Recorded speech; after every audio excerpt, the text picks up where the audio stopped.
ये श्लोक 31 नंबर में, इसका अर्थ है यज्ञ के लिए मांस का भोजन ऐसा यह देवताओं का विधान है जी। इससे भिन्न रूप में मांस भोजन में प्रवृत्ति तो राक्षसों का विधान कहा जाता है। इस श्लोक को समझिए, इसमें ये नहीं लिखा है, देखो ये मनुस्मृति है 5वें अध्याय का 31वें श्लोक है। इसमें लिखा है कि यज्ञ के लिए मांस का भोजन ऐसा यह देवताओं का विधान है जी, ऐसा ही। ये बात भागवत जी में भी लिखी है। सुनो, प्राचीन बरही का प्रसंग आप पढ़िएगा, 5म स्कंध। प्राचीन बरही नाम के एक राजा थे, वो यज्ञ करते थे, यज्ञ में पशुओं की बलि चढ़ाते थे, ठीक है। तो वहां पर नारद जी आए और नारद जी ने कहा कि जी तुम क्या कर रहे हो, पशुओं की बलि क्यों चढ़ा रहे हो। तो नारद जी ने रोका, उन्होंने कहा ना जी ये तो देखो मनुस्मृति में लिखा है। नारद जी ने कहा वह निवृत्ति के लिए लिखा है। अब मैं आपको बताऊं ये बात लिखी है ना, इसको कैसे नारद जी ने समझाया। उन्होंने कहा एक बालक रोज बीड़ी पीता था, दिन में 10-10 बीड़ी रोज पी जाता था। समझिएगा मेरी बात को, एक बच्चा दिन में 10 बार बीड़ी पीता था दिन में। एक दिन गुरुजी ने देखा क्यों रे तू बीड़ी पीता है, गुरुजी आदत हो गई है। गुरुजी बोले सुन अब तू केवल संडे के संडे बीड़ी पिया कर, रोज ना पिया कर। गुरुजी ने कहा संडे के संडे बीड़ी पिया कर।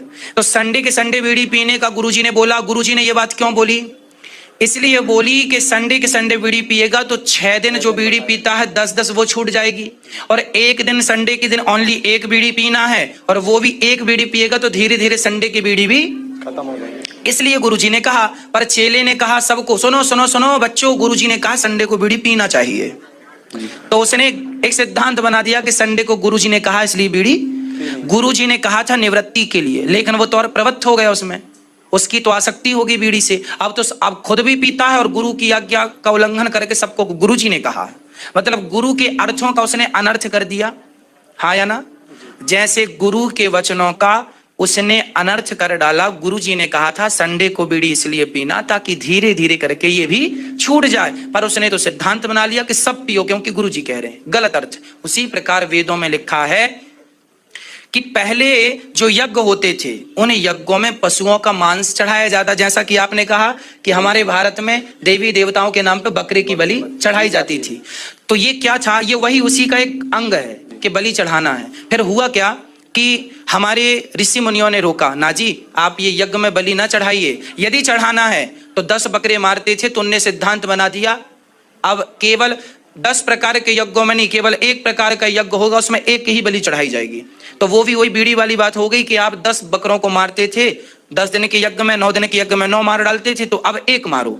और एक के चक्कर में वो ये कह दिए कि धीरे धीरे करके ये भी छोड़ देना। लेकिन हम लोगों ने छोड़ के ना, हमने उसे सिद्धांत बना लिया कि देखो ये लिखा है। इसमें ये हमारे और आपके लिए कहीं नहीं लिखा, देवताओं के लिए कहीं कहीं जिक्र है कि वो मांस उनको चढ़ता है, वो भी यज्ञ में, लेकिन वो भी निवृत्ति के लिए, छोड़ने के लिए।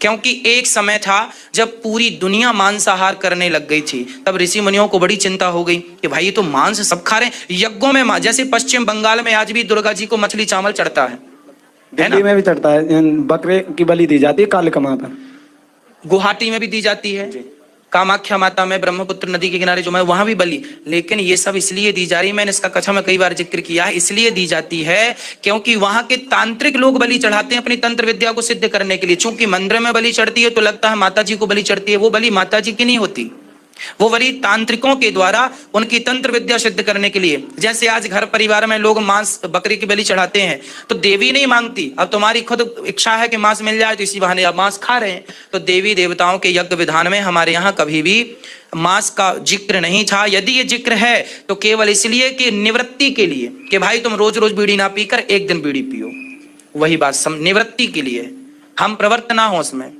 ठीक है, ठीक है, धन्यवाद। जय श्री कृष्ण। जय श्री नारायण। इस परिवर्तन में संसार में मनुष्य 3 प्रकार के होते हैं। प्रकृति में जीने वाला इंसान, विकृति में जीने वाला शैतान, और संस्कृति में जीने वाला भगवान। प्रकृति में जीने वाला मानवात्मा, विकृति में जीने वाला दुष्ट आत्मा, और संस्कृति में जीने वाला परमात्मा, प्रकृति में जीने वाला मानव, विकृति में जीने वाला दानव और संस्कृति में जीने वाले देव होते हैं। आप लोग क्या बनना चाहते हैं? मानव बनना चाहते हैं कि दानव बनना चाहते हैं? क्या बनना चाहते हैं? एक बात समझ लीजिए, रामानंदी बन जाना आसान बात है, और समाजी बन जाना आसान बात है, संत मत में चला जाना आसान बात है, बाल जुगेश्वर में जाना आसान बात है, लेकिन इंसान बनना बहुत कठिन बात है। आज मनुष्य इंसान बनना नहीं चाह रहा। इंसान बनने का मतलब है, आज मुसलमान दाढ़ी बढ़ा के मुसलमान हो गया, हिंदू मोच रख के और टीकी रख के हिंदू हो गया, मुसलमान बधना रख के मुसलमान हो गया और हिंदू लोटा रख के हिंदू हो गया, मुसलमान लुंगी पहन के मुसलमान हो गया, हिंदू धोती पहन के हिंदू हो गया, हिंदू टीकी रख के हिंदू हुआ, मुसलमान सुन्नत करा के मुसलमान हो गए। लेकिन जिस दिन जन्म लिए थे दोनों मां के गर्भ से, उस दिन दोनों इंसान बन के इस धरती पर आए थे। न उसको सुन्नत था न हमको अलग से कोई टीकी था माथा में। ये शैतानी यहाँ की है। कवि रामधारी सिंह दिनकर ने लिखा, मैं कहता हूं अगर विधाता नर को अपने मुट्ठी में भरकर कहीं फेंक दे ब्रह्मलोक से इस भूमंडल पर, फिर भी मनुज विभिन्न जातियों में यहाँ आएगा। नीचे है क्यारियां बनी तो भला बीज कहाँ जाएगा। और साहब कबीर ने कहा, आए एक के देश से उतरे एक के घाट, हवा लगे यही देश के हो गए 12। बंधुओं, इंसान बनना है। इंसान इंसान बनने का मतलब है शुद्ध शाकाहारी होना। भेड़ बकरी गाय भैंस हाथी घोड़ा ऊंट गधा वो पशु है। उसके सामने एक तरफ घास रख दिया जाए और दूसरे तरफ मांस रख दिया जाए, ये प्राणी क्या खाएंगे? ये जानवर क्या खाएगा? घास खाएगा कि मांस? मर जाएगा भोजन के बिना, उपवास रख लेगा। गाय न कभी छठ किया, न चकचंदा किया, न सौनी घड़ी, न जितिया किया है। आज जितिया करने वाली महिला मछली खा रही है, छठ करने वाली महिला मांस खा रही है। तो धर्म कैसे हो रहा है? धर्म करने वाली तो वो गाय है, धर्म करने वाली तो वो भैंस है, धर्म करने वाली तो बकरी है। मर जाएगी भूख से, उपवास रख लेगी, लेकिन मछली के धोइन को नहीं सूंघ सकती है। ये पापी मछली खा रहा है और मांस खा रहा है और कहता है हम धर्म कर रहे हैं। हम इंसान हैं, हम धर्म कर रहे हैं। भैंस भेड़ बकरी हाथी घोड़ा ऊंट गधा मर जाएगा भोजन के बिना, उपवास रख लेगा, लेकिन मछली को सूंघेगा नहीं, मांस को सूंघेगा नहीं। लेकिन ये मनुष्य आज छठ करके पारण के दिन मछली मंगा के खाती है, मांस मंगा के खाती है और कहती हम धर्म कर रहे हैं। गंगा जमुना में नहा के आती है और मांस मछली खाती है।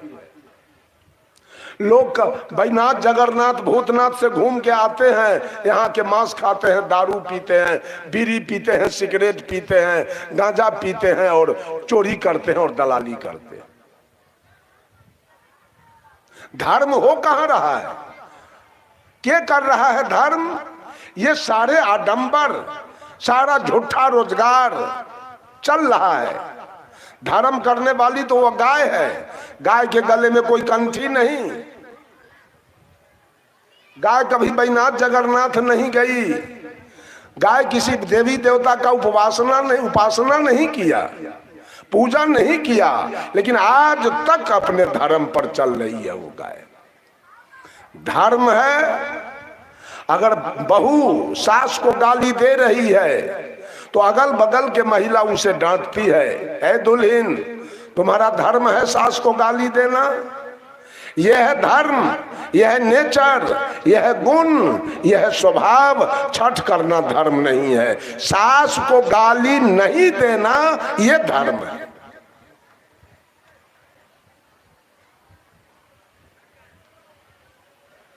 बंधुओं, बाघ के सामने तस्मई दिया जाए, पेड़ा रसगुल्ला दिया जाए और बगल में मांस रख दिया जाए, बाघ पेड़ा खाएगा, रसगुल्ला काजू किशमिश खाएगा, वो मर जाएगा भोजन बिना, उपवास रख लेगा, लेकिन वो काजू किशमिश और पेड़ा रसगुल्ला नहीं खाएगा। वो जब खाएगा तो मांस, इसलिए कि धर्म दो प्रकार के होते हैं, एक प्राकृतिक धर्म होता है और एक कृत्रिम धर्म होता है। ये रामानंदी, कबीरपंथी, आर्य समाज, आनंद मार्ग, गायत्री परिवार, युग निर्माण मिशन, गांधी निर्माण मिशन, विवेकानंद मिशन, जय गुरुदेव, बाल जुगेश्वर, सतपाल जी, सदा फलदेव जी, सब कृत्रिम धर्म है। जितने प्राणी दुनिया के अंदर हैं, मनुष्य को छोड़कर जितने पशु पक्षी अपने प्राकृतिक धर्म पर चल रहे हैं। वो सुग्गा के गले में कोई कंठी नहीं, कोई चौका पान नहीं दिया, सुग्गा कोई चरणामृत प्रसादी नहीं दिया, कभी काशी हरिद्वार नहीं गया, कभी रामायण महाभारत गीता सुख सागर नहीं पढ़ा, कभी बैनाथ जगन्नाथ नहीं गया, लेकिन वो सुग्गा आज तक अपने प्राकृतिक धर्म पर आज तक शुद्ध शाकाहारी होके जी रहा है। वो धर्म पर है, सुग्गा धर्म पर है, लेकिन ये पापी मानव अपने धर्म पर